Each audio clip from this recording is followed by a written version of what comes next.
जय श्री झूलेलाल।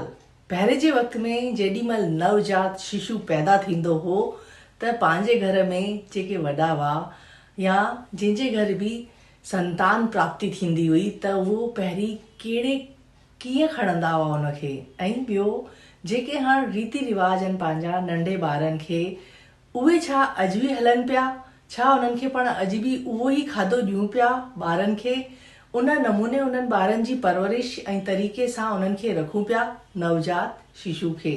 त अचो पाण हिन जे बारे में चर्चा करूं।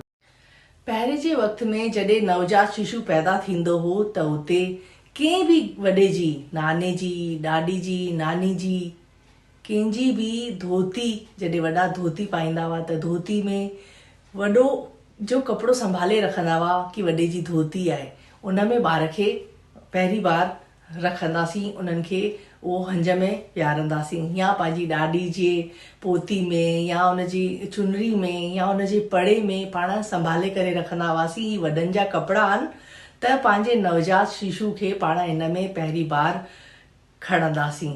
छोकी चवंदा आहिनि न, वॾा पहिरीं उमिरि खाई चढ़ंदा हुआ, को 80 साल, को 85 साल, को 90 साल, को 100 साल, त उन्हनि जो पाण कपिड़ो रखंदा हुआसीं। त उन कपिड़े में पाण पंहिंजे ॿार खे रखंदासीं त उहा ख़ुशबू, उहा उमिरि बि उन्हनि खे लॻी वेंदी। इहा पंहिंजी सोच हूंदी हुई ते वक़्तु। पहिरें जे वक़्त में ॿार खे हिकु दुको ॾींदा हुआसीं, उन सां थींदो छा हो, उनखे बलगम न थिए, उनखे खंघि न थिए, उनखे बुखार न थिए ऐं हू पंहिंजी चवंदा आहिनि न शारीरिक क्षमता उनजी वधे ऐं नंढी वॾी तकलीफ़ खां बची सघे, त इन कारण पाण उनखे दुको ॾींदा हुआसीं। पर चवंदा आहिनि न, जीअं जीअं पीढ़ी बदिले पई उहा इन्हनि ॻाल्हियुनि खे नथी मञे। कई बार चए थी न कि इन मखण सां दुके खे खाराइण सां इहो हैवी थींदो, इहो हीअं थींदो, इहो हूअं थींदो, त इन कई ॻाल्हियुनि सां अॼु जी युवा पीढ़ी नथी खाराए।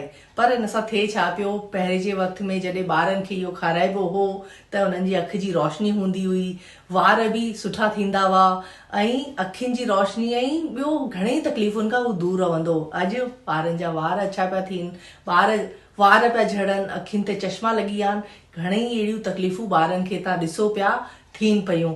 पर पहिरीं इहे हुयूं शायदि कॾहिं बि न, ॾाढियूं घटि। पहिरीं ॿारनि खे तंजण सां तंजंदा हुआसीं, पूरो उनखे अच्छे सन्हे धोती जेकी हूंदी पंहिंजी पुराणी या को मलमल जो कपिड़ो हूंदो, पाण उनखे पूरो तंजे करे सुम्हारंदा हुआसीं। तंहिंसां उनखे छा अहसासु थींदो, उनखे उन वक़्तु इहो अहसासु थींदो मां मुंहिंजे माता जे घर में ई ईअं ॿधियल सुम्हियो पियो आहियां, त हू निंड बि तमामु ई वधीक ऐं सुठी तरह कंदो हो ऐं उनखे घणेई तकलीफ़ूं खां दूर रहंदो हो। चवंदा आहिनि न, निंड सभिनि खां वॾी बीमारी जो कारण आहे, त हू निंड सुठी कंदो। पर अॼु जो युवा वर्ग में इहो तंजण बंदि करे चुका आहियूं, ॿारनि खे तंजूं नथा, इन सां बि घणेई तकलीफ़ूं अचनि पियूं। तंजूं नथा, दुको नथा ॾियूं ऐं ॿियो ॿारनि खे नंढे वॾनि जे कपिड़े में नथा खणूं। इहे कई ॻाल्हियूं पाण छॾे चुका आहियूं।